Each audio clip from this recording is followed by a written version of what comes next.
Hello and welcome to the second episode of Sound English How Far. Today we're gonna talk about Boom Bap, one of the first, but also the most important part of the history of rap. Why is it so crucial and what can we learn from it? Chapter 1 A Mundane Theory. Boom Bap has been a dominant trend in rap of the mid-80s and the early 90s. If you don't know the bands like Run DMC, Public Enemy, House of Pain or Cypress Hill, Google them ASAP and feel the groove. If you want to feel homely delighted, play the debut album of Leroy. Sounds familiar, doesn't it?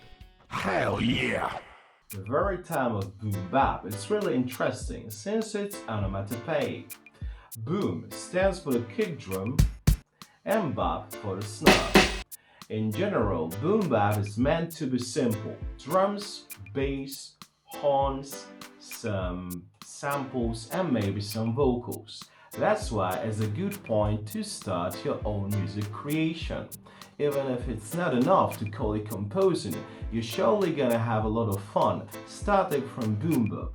That's what we're gonna try to do today. Chapter 2 A Curious Reality.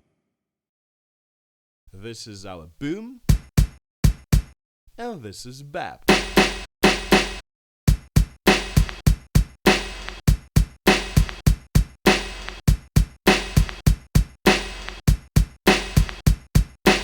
Cool, right?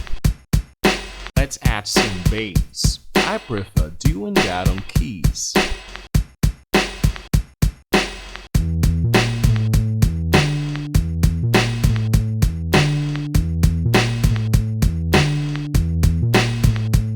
Now some horns and vocals.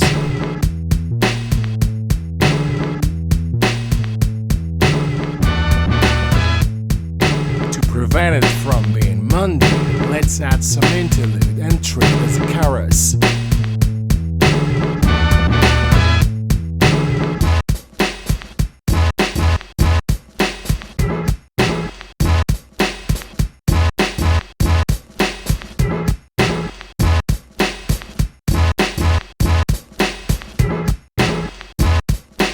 Just to go back to the main part. To add something new, we're gonna get some metal elements to make it a dancer.